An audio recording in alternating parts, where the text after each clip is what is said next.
আসসালামু আলাইকুম everyone, back to my channel. প্রতিদিনের মতো আপনাদের সামনে ভিডিও নিয়ে হাজির হলাম। এখানে আমি নিয়েছি কাঁচামরিচ, রসুন, পেঁয়াজ কুচি, শুকনা মরিচ। এদিক দিয়ে আমি সাজনা পাতাগুলো ভালোভাবে ধুয়ে নিয়েছি, আলু আর সাজনা পাতা। ভাবছি আপনাদের সাথে শেয়ার করব। ভালোভাবে ধুয়ে নিয়েছি, এটা ভাজি করব। এখানে একটা প্যান চড়াইলাম, প্যানে আমি প্রথমেই এগুলো ঢেলে দিয়েছি। এখন দিয়ে দিচ্ছি আমি কাঁচামরিচগুলো, কিছুটা মশলা দিব আমি এটার সাথে। এখন দিয়ে দিচ্ছি স্বাদ অনুযায়ী লবণ, একটু করে হলুদ, একটু করে মরিচের গুঁড়ো, একটু করে ধনিয়ার গুঁড়ো, হালকা একটু পানি আমি এটার সাথে দিয়ে দিচ্ছি। এখন আমার হাতের সাহায্যে ভালোভাবে এটা একটু নাড়াচাড়া করে নিচ্ছি।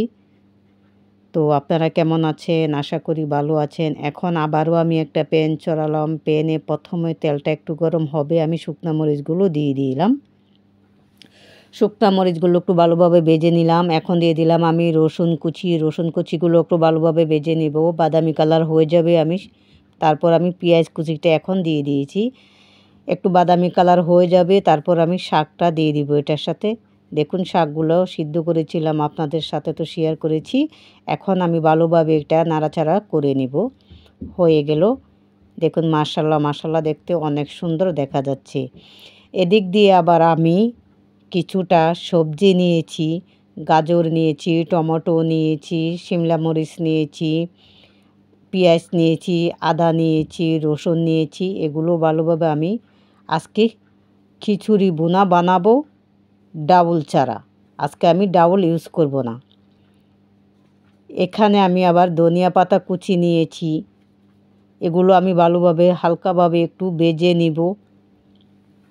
এখন আমি এখানে একটা প্যান ছড়ালাম, প্যানে প্রথমে আমি আদাগুলো দিয়ে দিচ্ছি, পেঁয়াজ কুচি দিয়ে দিলাম, রসুন দিয়ে দিলাম, কাঁচামরিচ দিয়ে দিলাম। এখন আমি ভালোভাবে একটু নাড়াচাড়া করে ভালোভাবে একটু হালকা বাদামি কালার হয়ে যাবে, তারপর আমি তুলে নেব। এটা একটু হালকাভাবে বাদামি কালার হয়ে যাবে, তারপরে তুলে নেব, নিয়ে আমি ব্লেন্ডারের সাহায্যে এটা পিষে নেব। হয়ে গেল, এখন আমি ব্লেন্ডারের সাহায্যে এটা পিষে নেব। এখন আমি এটা ঢেলে নিচ্ছি।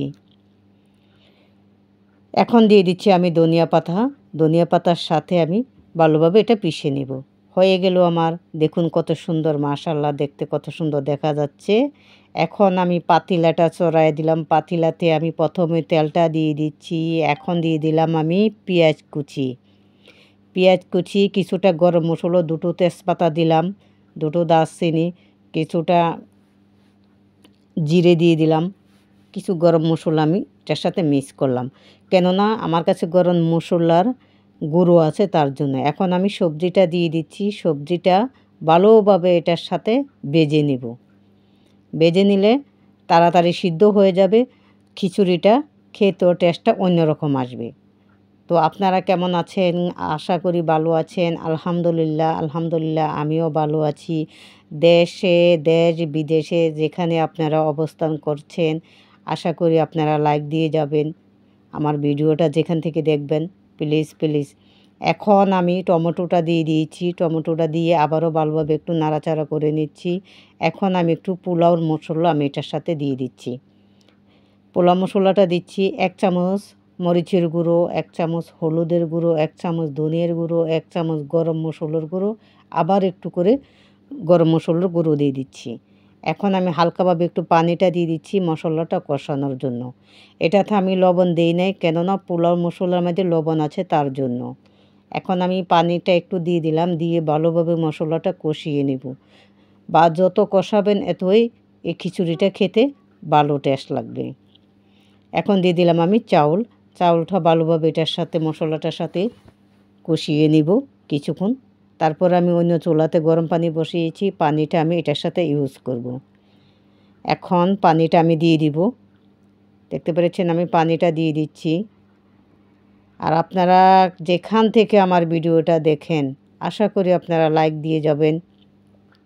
দেখুন হয়ে গেল, পানিটা দিয়ে দিচ্ছি আমি কিছুক্ষণের জন্য, এটা আমি রেখে দিব। এখন আমি 1 চামচ পরিমাণে ঘিটা দিয়ে দিচ্ছি। একটু ফ্লেভারটা অন্যরকম আসবে, খেতে টেস্ট আসবে। দেখুন মাশাল্লাহ দেখতে কত সুন্দর দেখা যাচ্ছে। দেখুন এখন হয়ে গেছে আমার খিচুড়ি। বোনা খিচুড়ি হয়ে গেছে।